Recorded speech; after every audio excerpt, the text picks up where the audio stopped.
Oke, Assalamualaikum warahmatullahi wabarakatuh. Kami dari kelompok 6 pada mata kuliah PAP akan mempresentasikan tentang bisnis model kanvas dan juga proyeksi usaha dari pembibitan sapi potong dan juga penggemukan sapi potong. Kami kelompok 6 beranggotakan 4 orang, yaitu Rena Yundita, Isa Malik Bukti, Alvina Mukamur Romah, dan Edang Puji Lestari. Baik, presentasi pertama akan dipresentasikan oleh Mbak Edang Puji Lestari. Silakan, Mbak.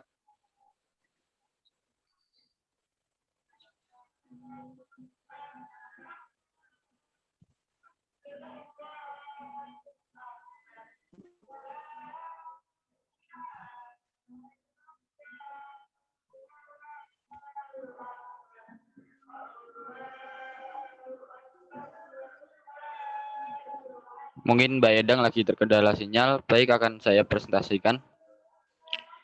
PT Berkah Mulia Farm merupakan perusahaan peternakan yang bergerak di bidang pembibitan dan penggemukan sapi potong atau fattening. Usaha ini juga menyediakan sapi potong yang berkualitas dan dipelihara semaksimal mungkin, sehingga dagingnya bisa terjamin halal dan baik untuk dikonsumsi masyarakat. PT Berkah Mulia Farm memiliki populasi ternak sebanyak 20 ekor sapi. Sapi yang digunakan untuk awal pembukaan perusahaan adalah sapi bakalan. Pakan yang digunakan berupa pakan hijauan dan juga konsentrat. Hijauan didapatkan dari lahan sendiri dan konsentrat berasal dari luar. Hasil samping dari peternakan berupa limbah atau kotoran ternak yang akan diolah dan nantinya dapat dijadikan pupuk untuk lahan hijauan sendiri.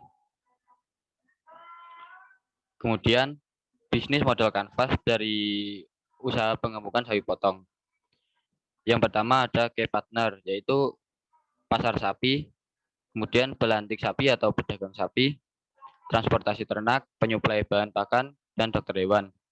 Kemudian key activitiesnya, pemeliharaan ternak, pencegahan penyakit ternak, penjualan ternak, pemanenan ternak, pencatatan atau recording, kemudian produksi pakan mandiri. Kemudian value proposition, ada pencapaian target bobot badan ternak, menghasilkan daging sapi secara berkualitas, menghasilkan panenan sapi yang sehat, pemanfaatan kotoran ternak ke pupuk organik, membantu pemerintah melalui swasembada daging sapi, dan membuka lapangan kerja baru. Kemudian customer relationship, yaitu mempertahankan kepercayaan pelanggan atau pasar. Kemudian juga pelayanan yang ramah terhadap konsumen. Kemudian customer segment, yaitu industri pengolahan hasil ternak, masyarakat sekitar, penyedia hewan kurban, dan pelaku usaha dalam bidang akikoh.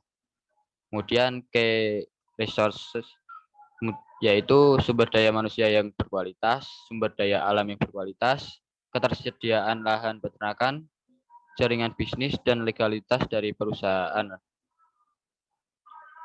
Kemudian channel dari pengembangan sapi potong yaitu pedagang sapi, rumah potong hewan, sosial media, dan juga pasar ternak. Selanjutnya ada cost structure dari pengembangan sapi potong. Untuk fixed cost-nya ada tanah, kandang, bangunan, kendaraan farm, dan peralatan kandang. Kemudian biaya variabelnya ada bakalan, pakan ternak, vaksin, obat, dan juga antibiotika. Yang terakhir, revenue stream, yaitu penjualan sapi siap potong, terus juga bisa wisata edukasi peternakan, dan juga pupuk organik. Untuk bisnis model kanvas dari pembibitan sapi potong akan dipresentasikan oleh Mbak Alvina Mukaromah.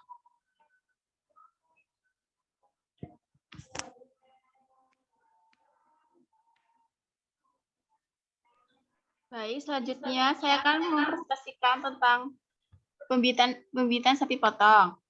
Key partner, pedagang sapi atau pelantik peternakan, penyuplai bahan pakan, dinas kesehatan hewan, dinas peternakan, dan inseminator. Key aktivitas, melalui pemeliharaan darab, pemeliharaan pedal, pemeliharaan betina bunting, recording, dan culling.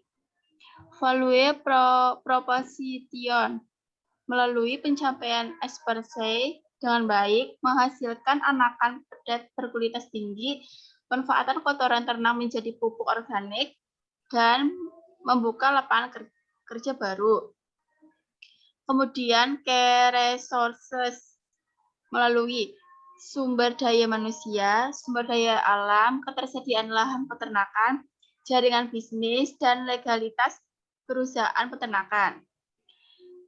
Selanjutnya, customer relationship. Yang pertama itu mempertahankan kepercayaan konsumen, pelayanan ramah pada konsumen, dan mempertahankan performance perusahaan. Channels antara lain pedagang pangkalan, disseminator, sosial media, dan pasar peternak. Yang kemudian itu consumer segment antara lain penyediaan pangkalan, industri penggemukan sapi potong. Selanjutnya cost struktur, fixed cost antara lain tanah, bangunan kandang, kendaraan farm, peralatan kandang. Selanjutnya variable cost antara lain pakan ternak, vaksin, obat-obatan, dan antibiotik. Yang terakhir revenue stream, penjualan betina dan jantan afkir, penjualan bakalan, penjualan pedet baru lahir, dan pupuk organik.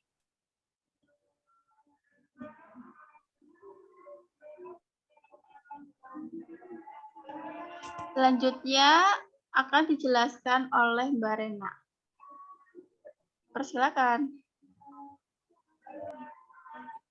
Oke, selanjutnya ada analisis kelayakan bisnis dari pembibitan dan penggemukan sapi potong.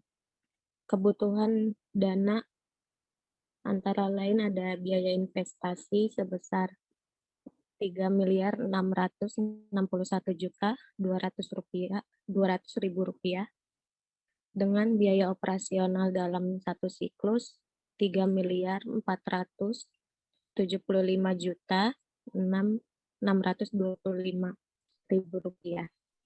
Jika ditotalkan menghasilkan 7 miliar 7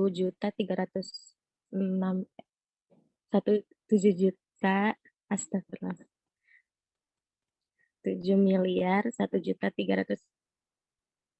7 juta Oke, maaf. 7 miliar 1.306.825.000 rupiah. Selanjutnya, analisis kelayakan bisnis dalam proyeksi pendapatan.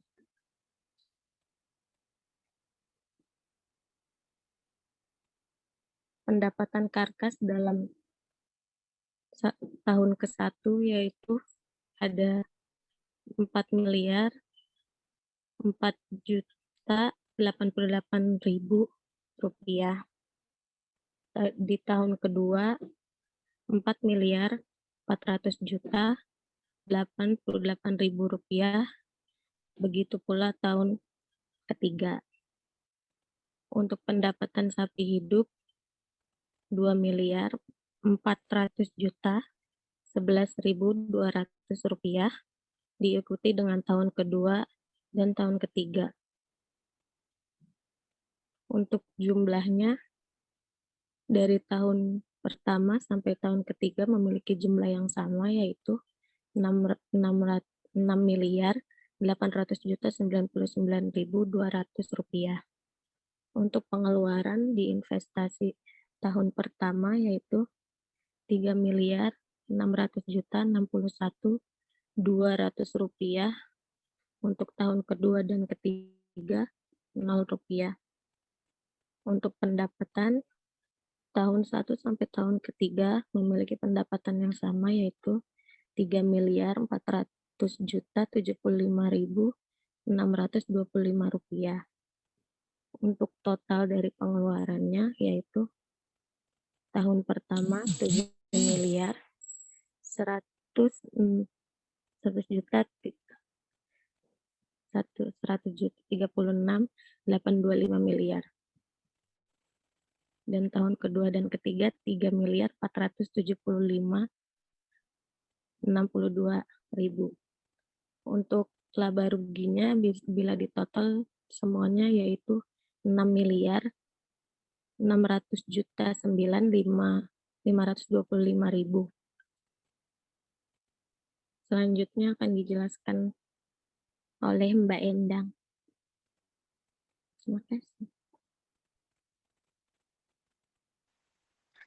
Dalam kelayakan finansial diperoleh hasil untuk nilai payback periode diperoleh jangka waktu pengambilan investasi selama 4,8 bulan. Untuk nilai NPV sebesar 4.092,161 rupiah. Untuk IRR-nya sebesar 16,7%, ROI diperoleh nilai sebesar 9,3,5%, PCR sebesar 1,9. Dari analisis tersebut menjelaskan bahwa usaha peternakan sapi di PT Berkah Mulia Farm dapat diterima dan layak untuk dijalankan.